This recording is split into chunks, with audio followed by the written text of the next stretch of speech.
ko indege irahaguruka mu masaa 10 n'igice saa 11. Turagushimiye cyane mugende mwitegure urugendo rwo kugaruka ubwo biteganyijwe ko muzagera mu Rwanda ryari mu yahe masaha? Uyu munsi saa 2:50 rwose ku kibuga cy'indege turaza kwa tuhageze. Zijoro? Yego. Urakoze cyane Samir. Urakoze cyane.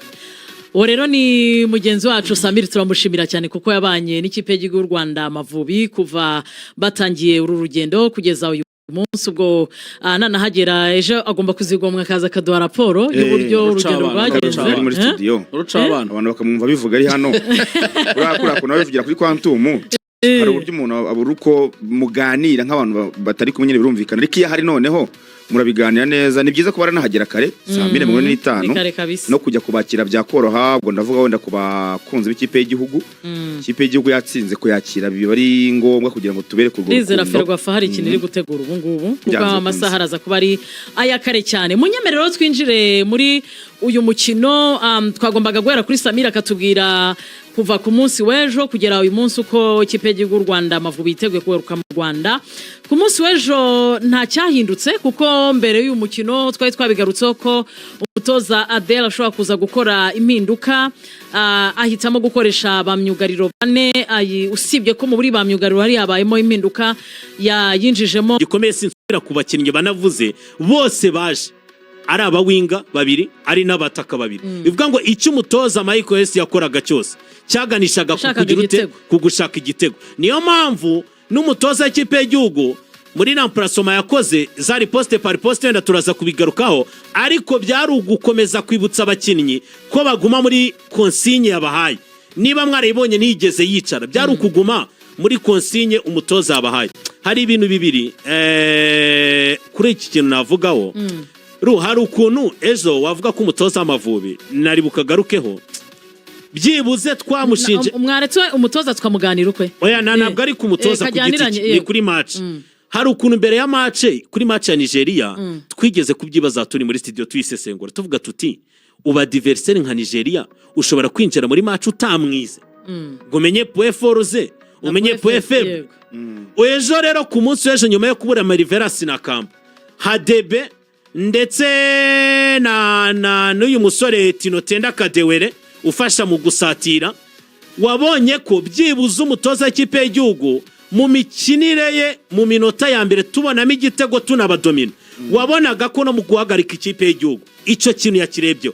Niba mwarabirebye kuba Kavita Fanuel yaza agakina n'uburyo yakinnye no mu bakinnyi bataka akamenya uko bakinisha baba winga, biraganisha kuvuga ngo n'ubundi ni Zimbabwe nta mpamvu yo gupanika. Hari umukinnyi nka Tino Kadewere mu bakinnyi baba winga bagira niwe muntu ushaka gukora ikinyuranye kiruti cy'abandi.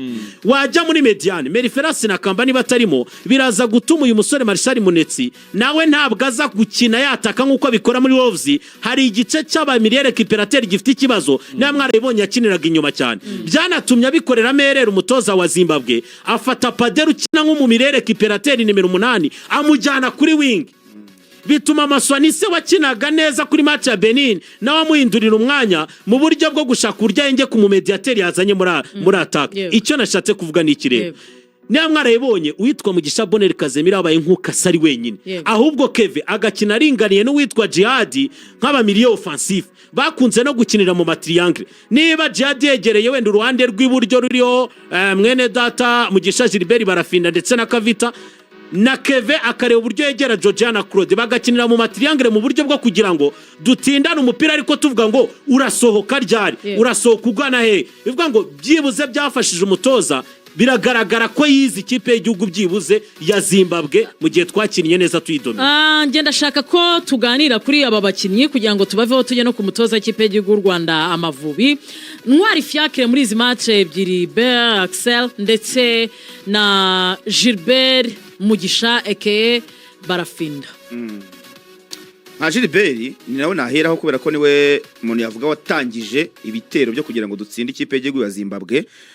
Ngira ngo Gilbert haba no mu mukino wa Nigeria twabigarutseho numwe mu bakinnyi bari bitwaye neza. Gilbert ni umwe mu bakinnyi bazi gukina kuri consigne. Niyo mpamvu ubona abatoza benshi bamukunda. Muri APR Serif Roger aramukinisha, Darik aramukinisha, ntawuzi niba natareba atazamukinisha. Mu ikipe y'igihugu Torsten Frank yaramukinishije n'uyu mutoza Adel ari kumukinisha bivuze ngo arusha abandi ku mwanya we kumva neza icyo umutoza amushakaho ariko bikanamufasha cyane kubera ko ari umukinnyi ugira pace kwirukanka gukoresha imbaraga nyinshi ariko na technique urabona ko ari umukinnyi wevoriwe cyane arafunga baro ukabona ayifunze giprofessionnel ayifunze nta nkomyi rwose. Hanyuma izo conseil ni kuvuga ejo bundi umutoza Thomas Tuchel niwe wavuze ngo yihanije abakinnyi be gukoresha short throw-ins ibi byo kunaga bagomba kunaga imipira miremire ibi byo kunaga nuvuga kubera ko umupira usa naho wamenyekanye ko babivuga ibyo gutanga pass bizagira gukora itandukaniro bibe kuri ibintu by'ama set pieces kunaga imipira ama penalty mwabonye ko banashimiye sinzi umukino wese gushimira ko ari wo wanaze cyane kurusha abandi anaga muri box ngira ngo umukinnyi wa Arsenal Carafiori nuvuga ngo rero abatoza muri iki gihe bari gushaka kubyaza umusaruro utwo tuntu tw'ama set pieces izo consigne rero umutoza arababwiye ati dushaka uburyo tubona amakosa menshi nicyo kintu cyatuma tugera muri box yabo byoroshye kubera ko n'ikipe ikomeye kandi irabizi ko iri gukina n'ikipe nkatwe tumaze gutsindwa imipira mubona iy'amakufra ntihagire umuntu uyipasa hano hafi muze kuyohereza muri box no hafi igitego ariko akabwira Gilbert ati ntabwo uri muremure wijya gutera umutwe ntabwo uri muremure ahubwo baho hafi ahantu umupira ushaka kugarukira ukaba wawukina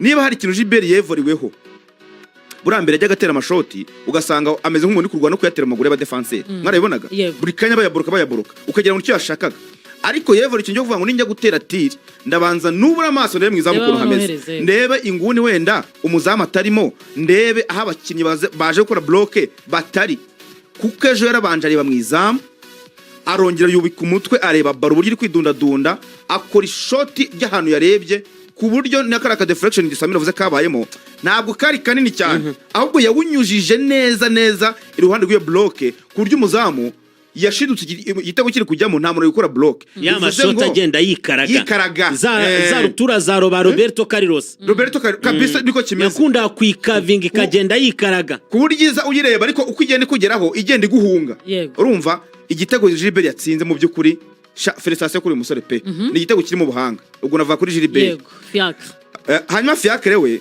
ngira ngo uretse muri Kaizer Chiefs byanga ariko nta gihe ndabona Fiacre ari muzima atavunitse kuko hari match yakinye ya Benin badutsinda 3-0 muri Cote d'Ivoire adafite ikibazo rwose n'umukinnyi impeccable n'umuzamu impeccable kuri Nigeria yakoze save 7 ibitego byabazwe 7 byagomba kujyamo hani Kigali muri Bukasevu yakoze nabwo kuri Nigeria bavuga bati muzamu ntasanzwe Fiacre ni umwe mu bazamu bari calme kabisa akaruma ba defenseur be akaruma ikipe ye agarura ikipe mu mukino kuko burya kugora ikipe mu mukino n'ikintu gikomeye cyane iyo ukoze save imwe ebyiri eshatu 86 igitego kiba cyabonetse urumva nuvango rero iyo mwinje mu minota ya 90-85 wakoze iyo save bituma ikipe noneho ibasha kuba karume vuga ngo asigaye minota mike reka dukoreshe imbaraga zose dusana dusigaranye tubasha guma mu mukino navuga ngo Gilbert na Ntwari Fiacre yega insinzi n'ikipe yose ariko amanota menshi Ntwari Fiacre na Gilbert barayakwiye ndashaka ko tuganira ku mutoza Adel Amrouche kuko iyi windi irarangiye basoreje ku munsi wa 8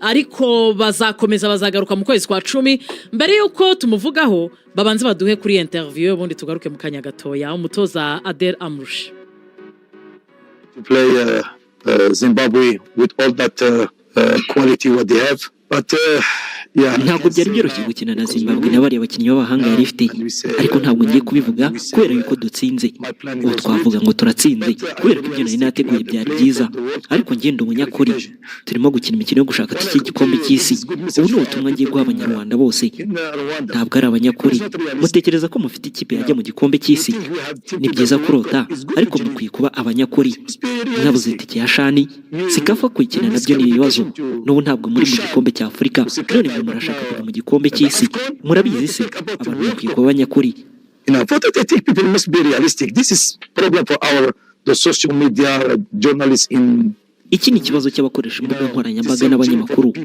bashaka kwicururiza barimo kugerageza gusenya ibyo turimo kubaka ndetse n'ibyo turimo gukora naje mu Rwanda ngo mpabwe ibyo ibindi bihugu bihabwa mu kubaka ikipe ngo ijye mu gikombe cya Afurika gusa iyo muza kumbwira ko mutekereza kujya mu gikombe cy'isi nari kubabwiza ukuri ni ntabwo mufite abakinnyi bajyayo n'urwego rw'abakinnyi se bakina shampiyona ko ruri hasi mungereza ubutumwa ku banyarwanda bose yenda hari icyahinduka ku buryo batekerezaho niyo mwazana Guardiola kuri mugabane byaba ari indi nkuru because we can bring Guardiola in this continent is other story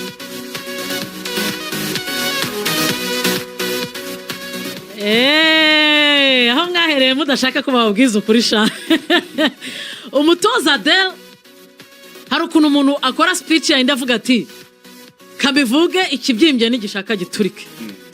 Adel nyuma y'umukino ngiye mu bintu nakuyemo muri iyi ase ubundi gusarara ubu yayisakira. Adel yararanze gutanga interview yategereje ko match irangira. Nuko yavugaga urumva ko ashaka kuba atamina ameze neza ariko akaba yavugaga ati reka ngende uko yemeze kose nanaca amarenga. Oya ariko rimeze neza nta makaraza arimo. Ahubwo Adel ntago yasaraye baratubeshye muri kampu. Ikintu yarategereje no kwi match ya Zimbabwe irangira akatubwiza ukuri. Sekafa yarabananiye, Chani yarabananiye. Ni gute mushaka ko mbajyana mu gikombe cy'isi? Niyo mwazana Pepe Guardiola abakinyi mufite muri championnat yanyu kuno bari hasi. Ntago bashobora kubigeraho. Abanyamakuru barabiyamye no kumuga nkoranyambaga kubw'inyungu zanyu rusange mwishakira. Uyu mutoza Adel Amrushi ndashaka ko tumwingiraho muri ubu buryo. Adel uyu ni umukino wa gatandatu yatozaga, niyo ntsinzi ya mbere abonye, yatakaje imikino ine anganya umukino umwe, yinjije ibitego 2, amaze kwinjizwa ibitego 8. Uwo ni umutoza Adel Amrushi wafashe umwanya atubwiza ukuri Axel. None se ubwo nubangu iramutse ugiye kubara turi nko mu itsinda ubwo na amanota 3 ku munota 18. Iryo ni itangazamakuru. Amanota 3 kuri 18 niyo yaba afite. Amaze gukinira mu mikino atoje. Yego, match 6 atsinzemo match imwe. Adel Amrushi ahubwo wumvishe interview neza n'umuhanga cyane. No kuvuga ngo urwego rw'abakinnyi bakina muri championnat yo mu Rwanda ruri hasi. Urabibona koko.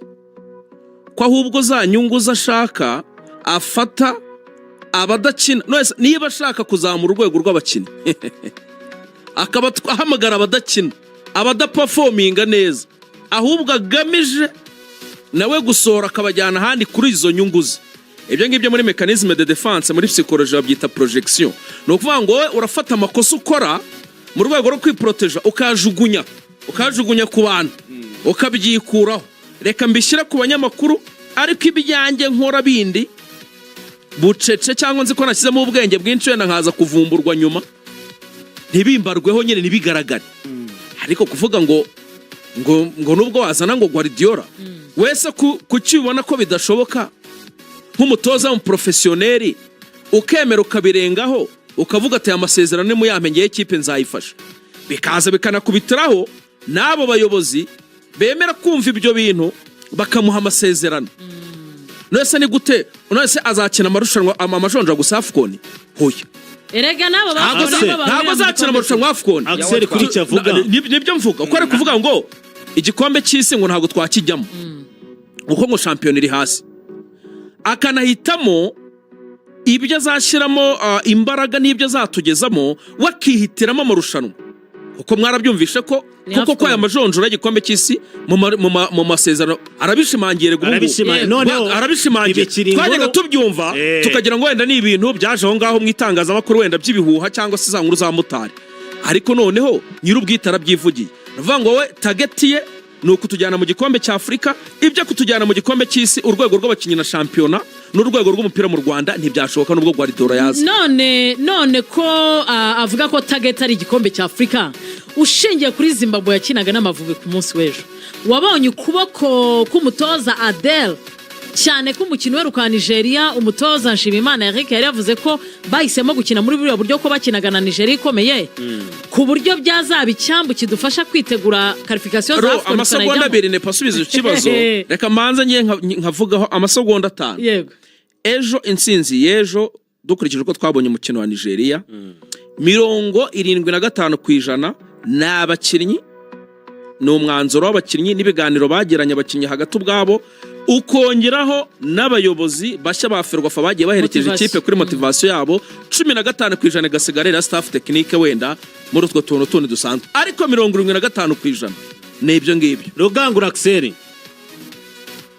ntabwo ndi kure yo kuri kwe niyo mpamvu ntari bunabitindeho. Tuzi situation ya nyuma ya match ya Nigeria cyane nge nanabigarutseho mbwira umuvandimwe Iberi ndamubwira ni arahinduye ariko tuzi situation y'uburyo byagenze kugira ngo bamwumvishe ko ibyo akina sibye kuba bidatanga umusaruro nabutoza ni ibintu batishimiye batumva batanashaka cyane. ababikweretse Adera aratubwira koko ku rwego rw'abakinnyi bacu Ruri hasi. rudahambaye kandi turabizi ese ubu urwego rwa Kim Sahabu ni rubi ku buryo ikipe y'igihugu yabura icyo ayifasha ese urwego rwa Samuel Geretu watubwiraga ikipe yamwongereye amasezerano kubera performance ye mu kubafasha kugenda bazamuka bava mu cyiciro kimwe bajya mu kindi nawe yabura icyo adufasha ese wajya guhamagara uyu mwana w'umusimbura avuye muri Gasogi ukamama wo muri APR uyu munsi hari ikibazo cyavutse muri Axe ko tubona Kavita yashyizwe kuri kabiri ninde wari busubire muri Axe ko uyu munsi hari abo wirengagije bakabaye bari bufasha uyu munsi rero dore ikintu cyabaye mbona niyo mpamvu iyi interview yayitanze ariko icyiza rwose aha reka mubwire mwene data Adele urakubita ku rutare ibi rwose ni mekanisme de defense kuko uyu munsi Axel avuze ku kintu gikomeye nacyo nge natindaho uwagwaye amasezerano influence yajemo situation mwarimo y'ibiganiro ku meza n'uburyo mwamwenyuraga wenda ku meza bitewe n'ibyanyu uyu munsi ameza yicayeho undi muntu udakeneye kubimenya ariko uzi uko byagenze icyo kintu nawe bakikubwira uyu munsi muri match hari ibyo batakubwira ariko nimwicara ku meza uzumva disikuru itandukanye uzumva amagambo y'abanyamupira areba ku nyungu z'umupira atarimo amarangamutima icyo kintu nicyo gikomeye nge navuga kuri Adera Murushi tutari n'iminota y'ibindi turi buganira gusa akantu kamwe nari bwongera kuri Fiacre munyemere tumuhe credit kuri clean sheet enye nyamuneka afite clean sheet enye muri izi qualification z'Afcon zagendeye rimwe n'iz'ikisi kuri match ya South Africa na Zimbabwe yari ya zahuye yego kuri match ya Zimbabwe ngira ngo 0-0 na match ya Nigeria 0-0 na Zimbabwe kuri match ya kimwe kubusa ni ya 0-0 ya Nigeria ubusa kubusa ni ya South Africa 2 kubusa reka ariko hari umuntu watubaza ngo ko twatsinze hari icyo bidufasha nicyo naringiye kukubaza ariko bigukundiye bitarenze umunota umwe ubinsubize yego ngira ngo wenda gutsinda biratangiye way forward yo kuri windi itaha ntabwo umuntu yavuga ko hari icyo biraza gufasha cyane kubera amakosa twakoze kuri Lesotho na Nigeria kuko icyo bifasha mu kubona qualification oya nyine ubwo umuturage uvuga ngo nta gihari yo kugena ndashaka kumenya niba ari cyo bidusigira twari igihe tuzi ibintu twebwe n'abantu barabizi nta kintu baraza kudufasha kubera ko ikipe ya mbere iraturusha amanota 6 kandi harabura imikino 2 iyo kipe ya mbere zanakina iturusha ibitego izigamye rwose ntabwo byakunda ahubwo ngira ngo icyo bigiye kudufasha insinzi burya insinzi niyo kubakiraho umutoza abonye urwego rw'abakinnyi yagaravuga ngo ruri hasi ariko intego z'umutoza cyangwa se inshingano no kuzamura urwego rw'abakinnyi mu byukuri muri iyi mikino 2 isigaye nubwo tubizi ko tutajya mu gikombe cy'isi nayikoreshe ategura ikipe izajya muri qualification z'igikombe cya Afrika umwaka utaha kugira ngo izabe imeze neza n'abakinnyi itondare bandi bakinnyi akorera aratoza abakinnyi bari hasi kubera iki azamura urwego rwabo iyo ashaka akazi k'abakinnyi bakomeye njye wavuze ibyo bintu ndi umuyobozi ahita nkwirukana kuko nagasuzuguro azamura urwego rw'abakinnyi reka turebe ko window y'ukwezi kwa 10 izamusanga ariko kandi turi kumwe na Tenga Promo mu rubuga rw'imikino rwo kuri uyu wa gatatu Axel nibyo turi kumwe na Tenga Promo birumvikana neza cyane rero muri Tenga Promo byifashe bite icyo ukora gahunda ni yindi rwose mu rwego rwiza cyane rwo kubaka igihugu muri gahunda nziza cyane aho waka fagitire IBM ugahabwa 10% kuri TVA bikaza no gutuma rero utsindira ibihembo muri Tenga Promo ubu rero iyo wiyandikisha nanone kandi muri Tenga Promo kusabye fagitire IBM uhabwa token ikwinjiza muri draw cyangwa se muri tombora ya miliyoni 1 ibyo rero ni ibintu byiza cyane ko bigenza rero kandi akanyenyeri 5 urwego kugira ngo ujye nyine muri systeme hanyuma rero muri tombora miliyoni 1 abambere ku itariki 11 ni kwa kangaho ubwo nuvango kwa kane ejo rwose iyi miliyoni 1 nibwo hazabaho tombora abambere rero bazaba bayitsindira ibanga rero ni irihe kandi akanyenyeri 5 urwego kandi wibuka kwaka iyi fagitire ya IBM akabura uko bimeze munyemerere dutumike ubundi tugaruke mu kanya gatoya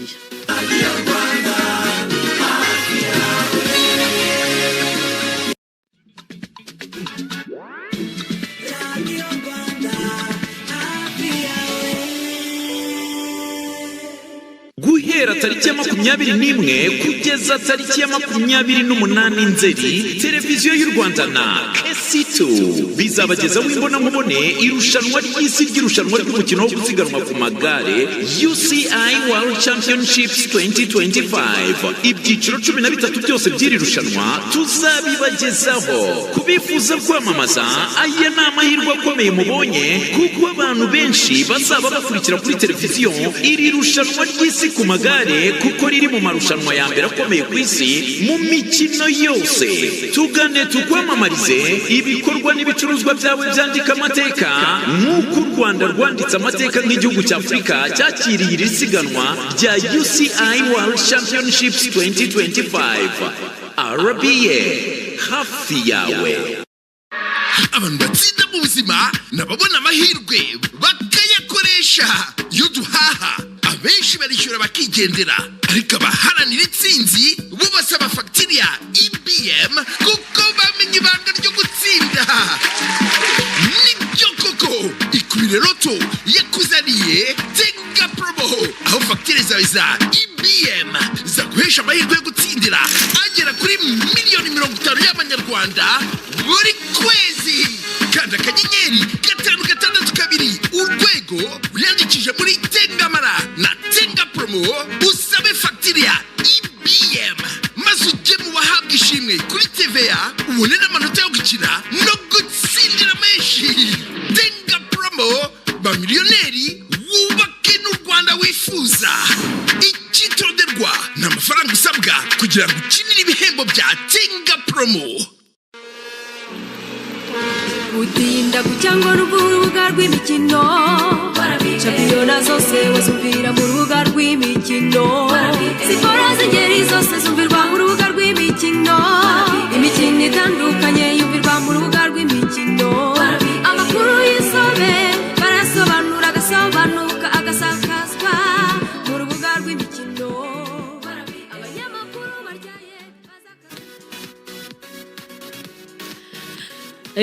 Iyi minota ibiri reka tuyifate tubwire abantu ko mu isaha yacu ya kabiri tuza kwinjirana n'ikipe ya Rayon Sport, by'umwihariko nyuma y'inteko rusange ko abayobozi bakomeje kwegura ko ku munsi w'ejo hari hatahiwe Rukundo Patrick wari umubitsi w'ikipe ya Rayon Sport. Ariko kandi mbere ko twinjira mu makuru mu ncamake y'ikinyarwanda, reka mbanze mbwire abantu ko ku munsi ku itariki ya 8 nibwo hateranye inama ya komite nyobozi ya Ferwafa maze ifata ibyemezo twari tugejejweho n'ishyirahamwe ry'umupira w'amaguru mu Rwanda Ferwafa, aho abanyamahanga mu mwaka w'imikino 2025-2026 guhera mu mwaka wa 2025-2026 umubare w'abanyamahanga bemererwa ku rupapuro rw'umukino cyangwa se match sheets ntugomba kurenga 8. Nta mubare ntarengwa w'abanyamahanga bashobora kujya mu kibuga.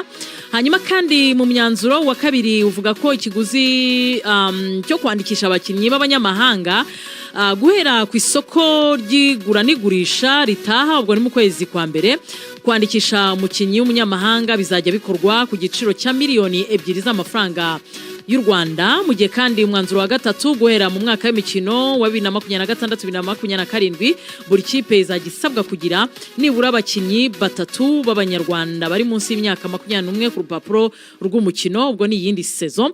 Mu gihe ingingo ya 4 ireba abanyamuryango, inshingano zo kugurisha amatike ku mukino ya Premier League zirahabwa Rwanda Premier League. Ferwafa izakorana na Rwanda Premier League mu kugena no kwemeza uburyo inyungu zizajya zisaranganywa hagati y'impande zose bireba. Iri ni itangazo ryasohotse ku munsi w'ejo rishyirwa ahagaragara n'ishyirahamwe ry'umupira w'amaguru mu Rwanda Ferwafa.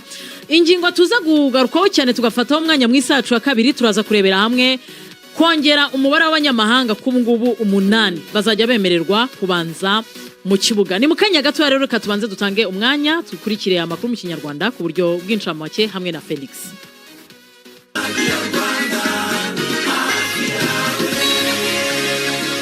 Ikintu cya mbere ni amakuru y'ibyabire mu gihugu hirya no hino yose umuntu aranyumvise. Utunze radio ntumva amakuru yo kuri Radio Rwanda, ntumva ibiganiro biba kuri Radio Rwanda, gusurumvira radio bikumariye.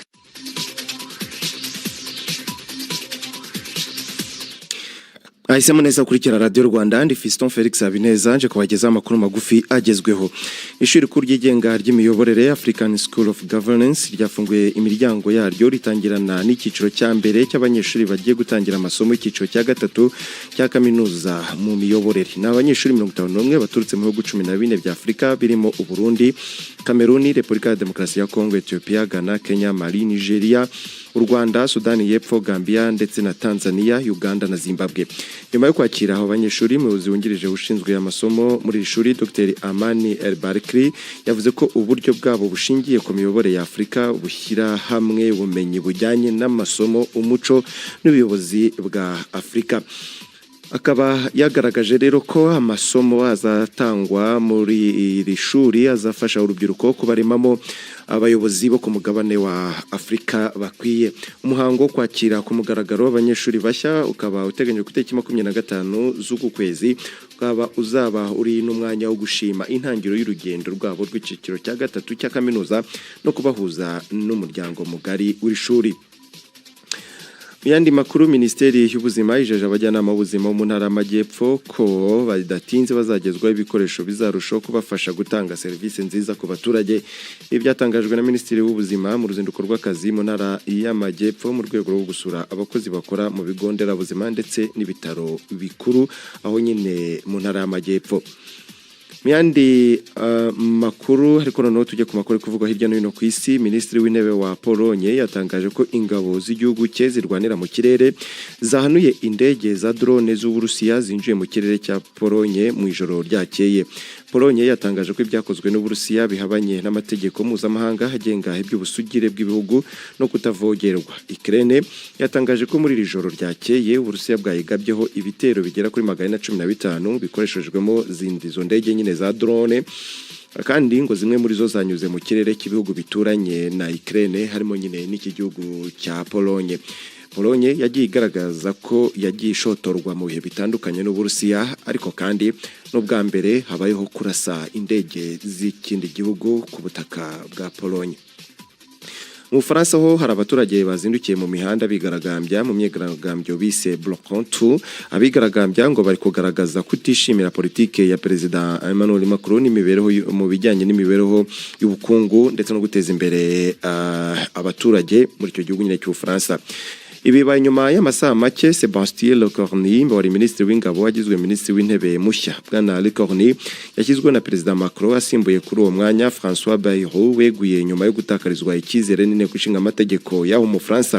Emmanuel Macron yamusabye kuganira n'amashyaka kugira ngo hashyirweho imirongo yumvikanyweho izashingirwaho mu gufata ibyemezo mu mezi make ari imbere, ariko kandi by'umwihariko ibi byemezo bikazaba ngo bireba ibijyanye na budget y'umwaka utaha ahanyine mu Faransa. Lecornu yari minisitiri w'ingabo z'Ubufaransa kuva mu mwaka wa 2022 ahereye muri guverinoma ya minisitiri w'intebe Elisabeth Borne, ukomeza muri mu gihe cy'ubuyobozi nka minisitiri w'intebe bwa Attal Gabriel ndetse no muri Michel Barnier no muri iki gihe ya François Bayrou.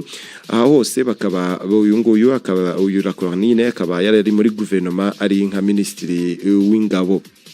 Abigaragambya rero bazindukiye mu mihanda aha nyine mu Faransa ngo bahisemo gufunga bimwe mu bikorwa bitandukanye birimo nk'imihanda isanzwe ikoreshwa mu gutwara abantu benshi ndetse no mu buryo bwa rusange, ariko kandi n'abandi bari kwigaragambya banze gukoresha amakarita akoreshwa cyane mu bijyanye no kwishyura ngo kuko uburyo inzego z'ubukungu zubatse, ariko by'umwihariko n'imikorere ya za banki ku bijyanye no kwita ku baturage ubushobozi buke ngo leta idashyiramo imbaraga ngo ibibazo birimo bikemuke, ndetse yewe ngo urwego rw'ubukungu no gukoresha imari ngo ntabwo ruha amahirwe angana abaturage b'u Faransa. Ibyo ni imwe mu byo abigaragambya bari kwamagana. Hagati aho inzego zishinzwe umutekano zikomeje kwiyongera mu gitandukanye mu Faransa no mu murwa mukuru w'iki gihugu, aho bayiteguye kureba uburyo bahosha iyo myigaragambyo y'abaturage batangiye imyigaragambyo bise Bloc-Contour kuri uyu wa gatatu mu gitondo aho nyine mu Faransa. Reka mbashimire mbifurize gukomeza kunogerwa na gahunda Radio Rwanda ikomeje kubagezaho, by'umwihariko gahunda y'urubuga rw'imikino rugikomeje.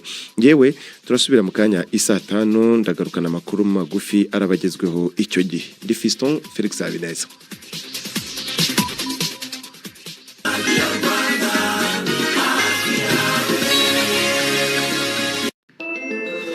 waba ukunda football cyangwa basketball, icyo wahitamo cyose itegure kuryoherwa n'imikino y'indobanure harimo CHAN na shampiyona zikomeye z'i Burayi muri Kanama kuri Canal+.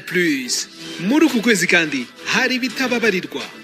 ubuse nkundanye n'umuntu imyaka 2 nkasanga yari afite famille ku ruhande, icyo ntabwo nakibabarira. Hearts Harder ni seri igezweho iboneka kuri Zacu TV honyine. Gura dekoderi ku 5,000 na installation ikorwe ku 5,000. Gura abone musanganywe uhabwa iminsi 15 ureba amasheni yose ya Canal+. Ku bindi bisobanuro gana umucuruzi wemewe wa Canal+ cyangwa uhamagare kuri 2200.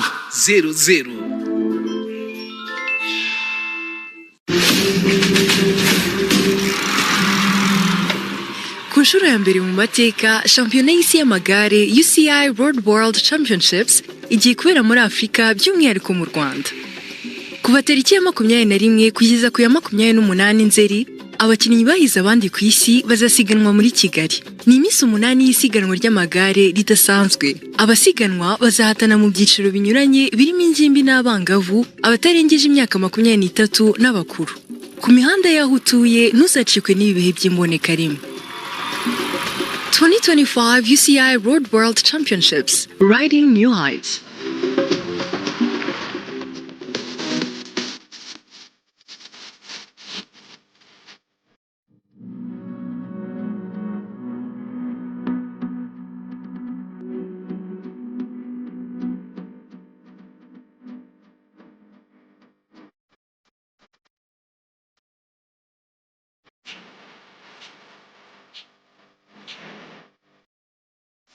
Ikaze mu isaha yacu ya kabiri y'urubuga rw'imikino turacyari kumwe na Inzozi Loto. Yes, turi kumwe n'Inzozi Loto.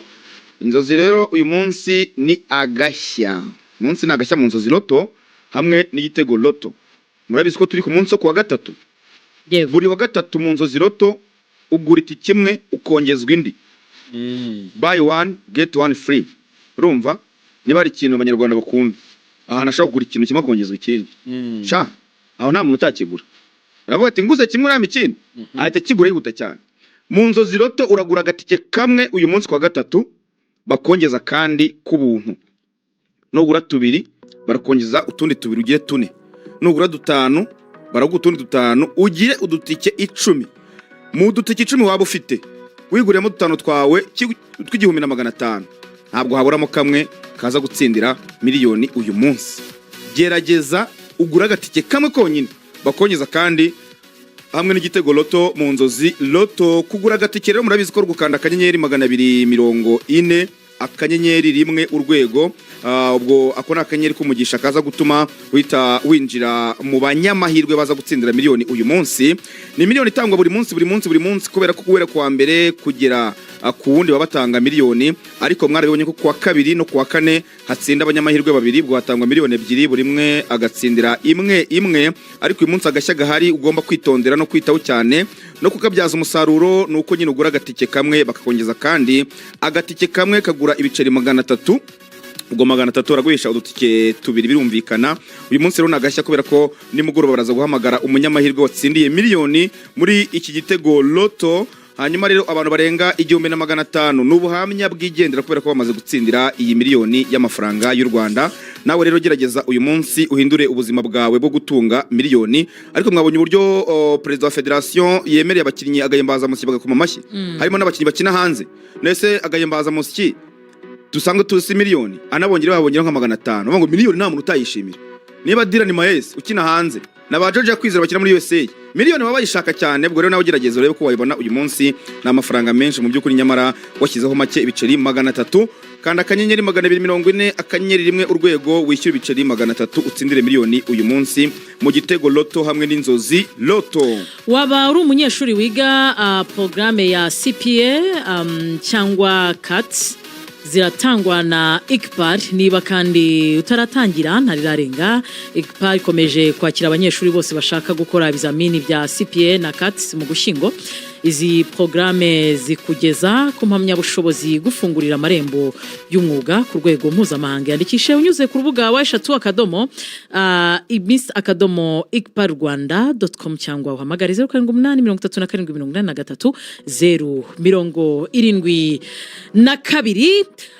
Mu kanya turaza kugaruka ku badutumye kugira ngo tubatumikire, ariko munyemerere isaha ya kabiri tuyinjiranemo imbaraga ko tugiye kumanuka mu ikipe ya Rayon Sport ku munsi w'ejo mu masaha rwose y'igicamunsi. Iber nibwo twagiye tubona Rukundo Patrick wari umubitsi w'ikipe ya Rayon Sport, nawe yunze mu rya vice president wa kabiri wa Rayon Sport Roger uheruka nawe kwegura ko we yabikoze rwose inama y'inteko rusange isanzwe imaze kurangira, nawe yitandika avuga ko yeguye kuri izi nshingano. Ibi byose biraza ari ibisigisigi by'inteko rusange iheruka kuba ku cyumweru ku itariki ya 5, nta minsi myinshi iciyemo Rukundo abaye wa kabiri muri komite weguye. Hariho abantu bari kuvuga bati ibibazo muri Rayon Sport bishobora ko bitazakemuka.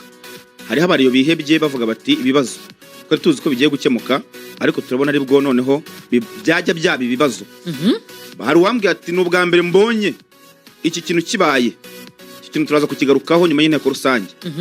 Twajya muri Rayon se tukiri ku banyamahanga 8. Oya, tuanze tusozanye n'abanyamahanga.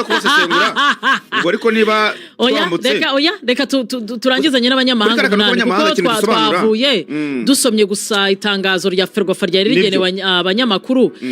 Bavuye kuri 6 kuko ubundi urabizi ko bari 6 basimburana.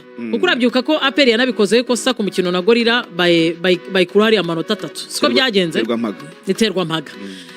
Ariko ubu ngubu ni abanyamahanga 8 bemerewe gutangira mu kibuga mu bakinyi 11. Bivuze ngo mu bakinyi 11 abanyarwanda bazaba bari mu kibuga ni 3. Ubwo ko makipe afite abanyamahanga babanzamo kubera ko ryatangaza uburyo ryanditse, baravuga ngo abanyamahanga 8 ngo abanyamahanga ntarengwa ntibagomba kurenza umubare ntarengwa.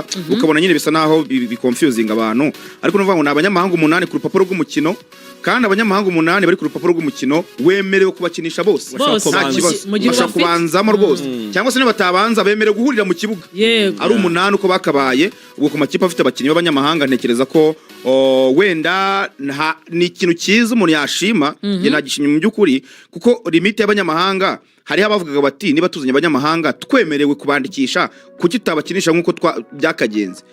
Nakunze n'iyo ngingo yashyizwemo kuvuga ngo kwandikisha umunyamahanga ugomba gutanga miliyoni ukwezi kwa mbere ubwisoko rizaba rifunguye. Ngo niba ufite abanyamahanga 8 bivuze ngo bafite ubu ngubu yamaze kubanje ni miliyoni 13 ku banyamahanga 8. Iyo ni rekritoma y'umukinnyi muri Rayon cyangwa se muri APR n'umukinnyi w'umunyarwanda. Iyo ni rekritoma uvuga ngo kugira ngo ujye guhara rekritoma y'umukinnyi wakaguze bizajya bisaba kuza n'umunyamahanga ushoboye. Birafasha na ama equipe cyane cyane mato. Hano ku equipe iba ari equipe irwana n'ubuzima. Ukumva ngo kuko APR cyane bigarukaho. Ukumva ngo kuko APR yazanye abanyamahanga 12 cyangwa se Rayon Sport bafite cyangwa polisi bafite ngo nanjye bagomba kuba bari. Maze umwaka ushize w'imikino muhazi bari 14. 14 bamanukira mu gice cya kabiri. Buriya yabikoze Ngenzi ya Etoile d'Oreste muri cyagiye imanuka. Yari ifite abanyamahanga 18. Bugesera irwana no kumanuka yari ifite 13. Irwana no kumanuka ifite abanyamahanga 13. Ukarebana abanyamahanga muri abo 13 ntibarenga 5 bakoreshwa bya nyabyo, ubona bajya mu kibuga bagafasha equipe. Iki kintu nagikunze cyane kuko kubibwira reka mubwire no kubibwira ama equipe biragoye. Nagwa bibumvisha abantu barabigarukagaho bari mu rusange, ariko uko ikintu nk'iki baribwiriza kuko ungu nge ndi ikipe sinarenza abanyamahanga 8. Nuvuga ngo naba mfite abazajya bajya mu kibuga noneho gusimbuza nkareba abanyarwanda beza bazajya basangira imyanya kuko ntabwo watunga umunyamahanga udakina kandi waramwandikisha kuri miliyoni 2 n'amafaranga menshi. Urumva ni ikintu cyiza. Ni impact rero yo kongera umubare w'abanyamahanga noneho bose batangira rimwe mu kibuga. Ntekereza ko byazamura ireme rya competition kuko burya twaje tubibona igihe hari abanyarwanda gusa cyangwa se benshi wasanga competition isa naho yasubiye hasi, ariko bano bakinnyi hari nk'abakinnyi nago urugero bazamuye urwego kubera iyo competition y'abanyamahanga ku myanya yabo. Ubona nka Ruboneka umupira sigatera, ariko hari igihe cyagize Ruboneka ubona arakina bisanzwe, ntabwo turi kubona ubushobozi bwe mu kibuga. Ariko nyine ikintu cy'abanyamahanga reba buryo Gilbert ari kugenda ari kuvuga ati bakimuke boneka barahari hari abakinnyi bagiye batandukanye ba Homedi reka nshyiremo imbaraga uvuga ngo iyi competition mu bakinnyi bituma n'urwego rw'abakinnyi b'imbere mu gihugu bazamura urwego ariko no kuzamura ireme rya shampiyona kuko shampiyona yacu imaze iminsi ubona abantu benshi bavuga bati yasubiye inyuma ntabwo igitanga abakinnyi n'umukinnyi kugira ngo ayizemo biragora ariko abanyamahanga iyo baje kuzamura umubare wabo n'abagenzi babo baravuga bati ko Dawuda yagiyeyo ndi